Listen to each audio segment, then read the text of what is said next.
नमस्कार, मैं मंथन वंचित मिशन के मंच से आप सभी का स्वागत करता हूं। दोस्तों आज हमारे साथ में है अहमद साहब।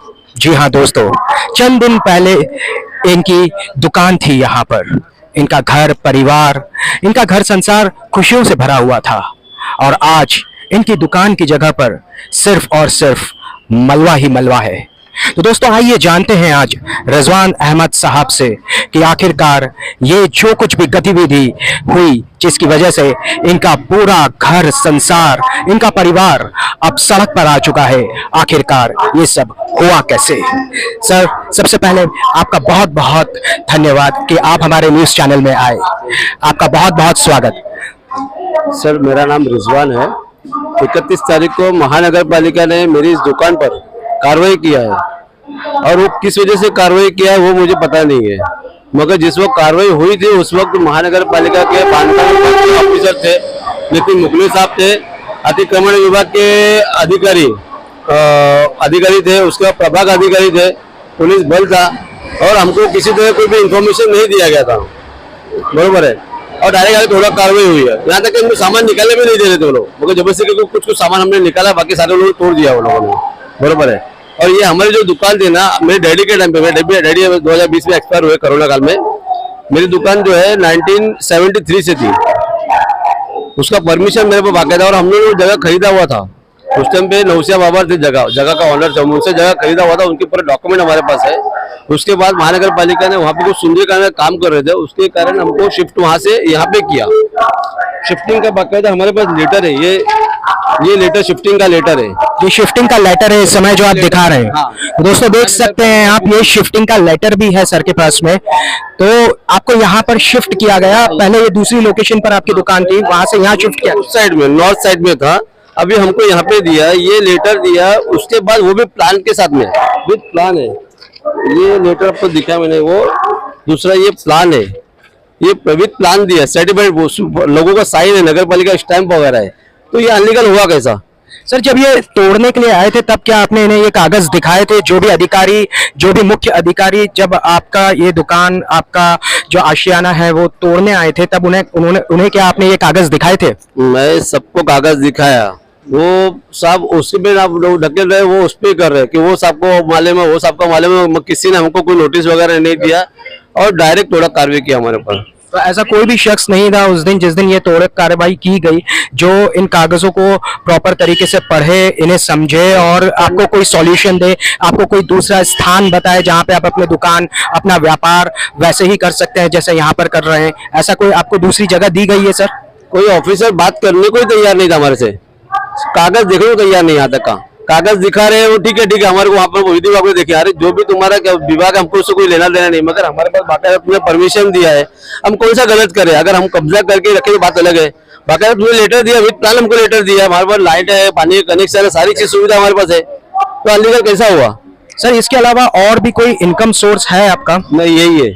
तो आपका पूरा परिवार? 9 लोग है पूरे मेरे घर में, मेरे खुद के 4 बच्चे हैं मेरे।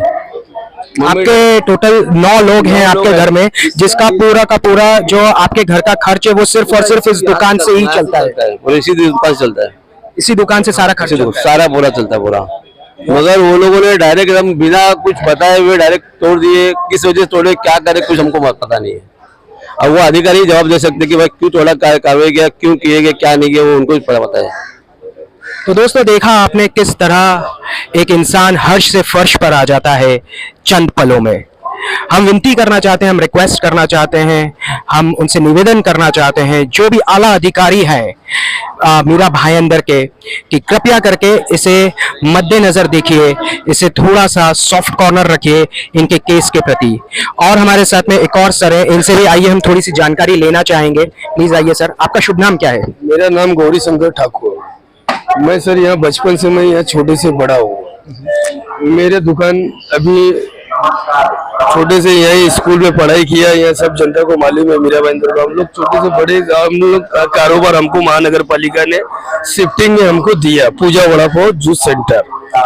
सर हमारा तो कुछ ऐसा, मतलब हम लोग ऑफिसर हमको आते ही ऐसी कार्रवाई किए जैसे मतलब अभी हम लोग कहीं से दूर से भी अभी आज ही नए हम लोग कोई निर्माण किए हुए, और बाकायदा हमको नगर पालिका ने मुझे 5 साल के बाद 2014 में जो ये हुआ, बाद में उसके बाद मुझे 2020 में मुझे दीपक हामिद साहब ने और ये सब पूरे सब अपने स्टाफ करके मुझे मेरा दर्द समझ के उन लोग ने मुझे दीपक हामिद ने मुझे बाकायदा हमको यहाँ दिए, बोले ये चीज है, ये आपका परवाना है। और मैं पहले से ही मैं यहाँ जो स्टेशन में धंधा कर रहा हूँ, परवाना, लाइसेंस, टैक्स, प्रॉपर्टी टैक्स सब भर रहा हूँ, लेकिन चौहान साहब मेरे बात को जरा भी माने नहीं। मैं चौहान सर को मैं बोलूँ तो वो बोलते थे ये मैडम के पास से मिलो, मैडम से मिल रहा हूँ तो बोले ये सर से मिलो। अब हम किस किस को मिले हो रहे, हमारे सिंघम में जैसे गुंडा था, ये गुंडे को बोलते ना, नहीं हम तो सो गए हैं। हाँ, ये गुंडा राज सर, ये पूरा मीरा भाईंदर हम लोग को जानता, हम लोग के सामने मीरा रोड बना है। और आज हमारे को ये भी एक टाइम नहीं है, मतलब हम ये पूछ रहे अगर आपके पास है, हम एग्री है, लेकिन आपने हमको बताइए, हमको अरे कुछ आपके पास नोटिस है, चाहे हमको नोटिस दीजिए, हमको थोड़ा समय दीजिए। मान लिया ये चल रहे हट रहे, बाल हट जा चल, ये पुलिस वाले हमको घेर लिए, पुलिस वाले को बोल के इधर करने के बाद, और मुझे सर टॉर्चर कल किए हुए ना, मुझे मेरा माल निकालने के लिए मेरा 15 से 20 लाख रुपए का मेरा मशीन, उसने हमारा सबसे वो है चौहान साहब ने हमारा कोई बात को माने नहीं।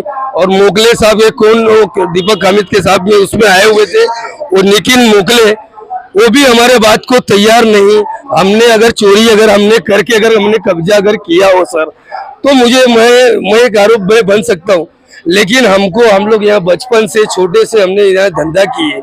महानगर पालिका को हम जब ये सुदृढ़ीकरण होने के पहले हमारे दुकान तोड़े, बाद में उसके बाद हमको 5 साल के बाद सर हमारा 2014 में हमारी दुकान तोड़े, करते करते मैं महानगर पालिका में 5 साल सर मैं भागते गया, मैं बिगर खाए सोए वहां रहता था। सब स्टाफ लोगों सबको मालूम है, बाद में करते में सरकार चेंज हुई, उसमें हमारे चीज में करने के बाद में इन्होंने बात को माना। फिर आयुक्त कमिश्नर साहब थे, वो बराबर हमको लेके वो करने के बाद दीपक हामिद साहब ने हमको जूस और बोले धंधा करने के लिए जाके अपना धंधा करो, अपना करके मैं अपना चुपचाप में धंधा कर रहा था सर। लेकिन अधिकारी आने के बाद स्टॉल का ऑर्डर है, स्टॉल में हम कोई फुटपाथ के लड़के वो काम करने वाले नहीं, हम लोग बकायदा सब आज से नहीं 20 साल से 20-25 साल से मैं धंधा कर रहा हूँ। बकायदा जो नगर पालिका को चाहिए टैक्स भरता हूँ। गुमस्ता वो नगर पालिका ने धंधा करना तो गुमस्ता है, तो हम गुमस्ता भी बना लिए। एनओसी हमारा पूरा टोटल मेरे पास 6 से 8 एनओसी हर 3-3 साल का महानगर पालिका बना के देती है। मेरा पुराने से लेके आज तक 2026 तक हमारा मीरा भाईंदर का परवाना रहते हुए भी, और ये ना बताए हुए भाई नहीं ये नोटिस मैं उनसे मांगते रह गया सर, मैं भीख मांगते रह गया सर, ऐसा मेरा माल नुकसान मत कीजिए। दुकान अगर आपका अगर ऑर्डर है मेरे को बता दीजिए, लेकिन हमारा कोई बात कोई अधिकारी माने नहीं सर। अभी मैं रोड पे आ गया हूँ और मैं मरूंगा यहीं और मैं रहूंगा सर इधर ही, जो भी हमारे दुकान, लेकिन मैं अपना यार व्यापार और अपना धंधा मैं करूंगा सर, मैं यही। तो देखा दोस्तों आपने कि कितना दर्द है यहाँ के लोगों में, कितनी पीड़ाओं से इस समय ये लोग गुजर रहे हैं। निवेदन करना चाहेंगे एक बार फिर हम हमारे चैनल के माध्यम से, कृपया करके इन गरीबों की गुहार को सुनिए। ये वही लोग हैं, ये वही शख्स हैं जो टैक्स भरते हैं, जो देश चलाने में अपना एक छोटा सा ही सही पर एक योगदान देते हैं। धन्यवाद, बने रहिए हमारे इस चैनल के साथ में इसी तरह की अपडेट्स के साथ में। Thank you so much. Mira Bhayandar महानगर पालिका ने गटई ठेलों और स्थानीय दुकानों पर किया अन्याय। महाराष्ट्र में मीरा भाईंदर महानगर पालिका प्रशासन द्वारा बीजेपी और शिवसेना जब से महायुति महाराष्ट्र में सत्ता में आई तब से समस्त अनुसूचित जनजाति के साथ अन्याय हो रहा है। भाईंदर जैसे शहरों के साथ अन्याय का काम चालू है। सन 1996 से महाराष्ट्र नगर निगम सीमा के भीतर गटई ठेलों और राज्य समाज के कल्याण के लिए लाइसेंस प्राप्त किए गए थे दुकानों द्वारा। महाराष्ट्र सरकारी विकास विभाग के द्वारा विकास योजना के तहत सड़क चौड़ीकरण प्रभावित लाभार्थियों को मीरा भाईंदर रोड के रेलवे स्टेशन पर उन्हें जगह दी गई थी, लेकिन स्टॉल के ठोस संरचनाओं को ध्वस्त करके इसे साइट से हटाकर उनकी आजीविका पर प्रहार कर, इसका मुख्य कारण सत्ता की रूढ़िवादिता ओबीसी है। गुस्से और समाज के प्रति नफरत से कमिश्नर संजय काटकर साहब के निर्देश से ही जारी कर रहे हैं। गटई स्टॉल और पक्के दुकान स्टॉल पर बिना पूर्व सूचना के अनुपस्थित में कार्रवाई की गई। कौन जिम्मेदार है, कौन दोषी? महाराष्ट्र में महागठबंधन की सरकार, मीरा भाईंदर महानगर पालिका की सरकार, विभाग प्रमुख, अतिक्रमण विभाग सहायक आयुक्त, अतिक्रमण का महाराष्ट्र राज्य में गठबंधन सरकार का हाथ है। ये मीरा भाईंदर के लोगों की राय है। आरपीआई अंबेडकर के सभी कार्यकर्ता, उनका कहना है कि अनुजाति, उप जनजाति और अल्पसंख्यक वर्ग के उन्हें भी बिना किसी प्रकार की पूर्व निर्देश ये कार्रवाई की गई। इसके खिलाफ लड़ो। आरपीआई लोकतंत्र के निर्माण और संरक्षण की राय रखता है। धन्यवाद।